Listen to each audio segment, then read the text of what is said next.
তুমি ধরো নামাজ, দেখবা এই সমাজের সবাই তোমারে আদর করবে। লম্পটদের সাথে থাইকা কোনোদিন ইজ্জত পাবা না। চরিত্রহীনদের সাথে থাকলে তোমারে কেউ সম্মান করবে না। ওই চরিত্রহীন তোমার সাথে যে আড্ডা দেয় সেও কিন্তু তোমারে সম্মান করে না। খামখেয়ালি করো, একটা ছেলে হলেও বদলে যাও, 10টা ছেলে হলেও বদলে যাও বাবা। সবাই এক লগে লইয়া পারতা না। রঙের এই দুনিয়া আপনাকে ব্যবহার করছে মাত্র। আপনি যে কয়দিন দুনিয়াকে দিতে পারবেন সে কয়দিন আপনার মূল্য দুনিয়াবাসীর কাছে। আপনি অসুস্থ হয়ে বিছানায় পড়লেই কিংবা মারা গেলেই আর কেউ মনেও করবে না। কত বড় বড় দাপুটে মানুষগুলোকে দেখেছি একাকী নিঃসঙ্গ অবস্থায় হাসপাতালের বিছানায় কিংবা নিজের বাড়ির বেডরুমে ধুঁকে ধুঁকে মরতে। তারপরও আমাদের দুনিয়ার মায়া কমে না। দুনিয়ার মেকি রূপ সৌন্দর্যের মোহ আমাদেরকে নিকট ভবিষ্যতে আল্লাহর সামনে দাঁড়াবার কথা ভুলিয়ে দিয়েছে। আফসোস।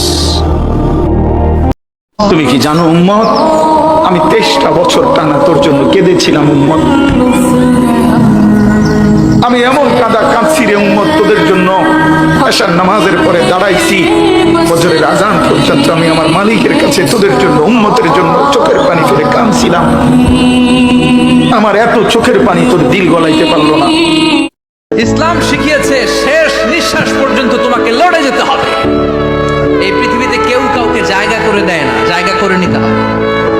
এই পৃথিবীটা, the life is not a bed of roses, এটা ফুল বিছানো কোনো ফুল সজ্জা নয়, এটা কণ্ঠকাকীর্ণ। কেউ আপনার স্পেস করে দিবে না, কেউ আপনাকে সুযোগ করে দিবে না, কেউ আপনার জায়গা করে দিবে না, বরং আপনি জায়গা করে নিলে টাইনা নিছেন আমার কথা বলেন। এজন্য কখনো অলসতাকে স্থান দেয়া যাবে।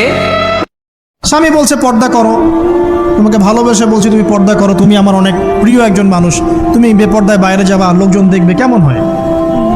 ঠিক আছে, তোমাকে তো আমিই বিয়ে করেছি, তুমি আমার, মানুষ তোমাকে দেখবে কেন? প্রিয় মা ও বোনেরা, পর্দা ছাড়বেন না। আপনাদের জন্য 4টা কাজ: স্বামীর আনুগত্য করা, লজ্জাস্থানের হেফাজত করা, আপনার 5 ওয়াক্ত সালাত ঠিকঠাক মতো আদায় করা এবং রমজান মাসে সাওম রাখা। নবীজি বলেছেন সাল্লাল্লাহু আলাইহি ওয়াসাল্লাম, জান্নাতের যে কোনো দরজা দিয়ে ইচ্ছা আপনি প্রবেশ করতে পারবেন। নবী সাল্লাল্লাহু আলাইহি ওয়াসাল্লাম বলেছেন, কাফা বিল মারই কাযিবান ওয়া হুয়া ইয়াকুলু কুল্লামা সামিআ। কোন ব্যক্তি মিথ্যাবাদী হওয়ার জন্য এতটুকুই যথেষ্ট যে সে যা শুনবে যাচাই বাছাই না করে তা প্রচার করা শুরু। 1।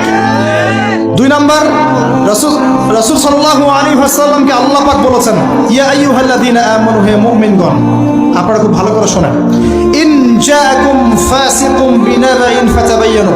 কোন ফাসিক, পাপাচারী কোন ফাসিক যদি কোনো সংবাদ নিয়ে আসে সেটা বিশ্বাস করার আগে অবশ্যই যাচাই বাছাই করে নিন, না হলে আন তুসিবু কওমান বিজাহালা ওয়া তুসবিহু আলা মা ফাআলতুম নাদিমিন।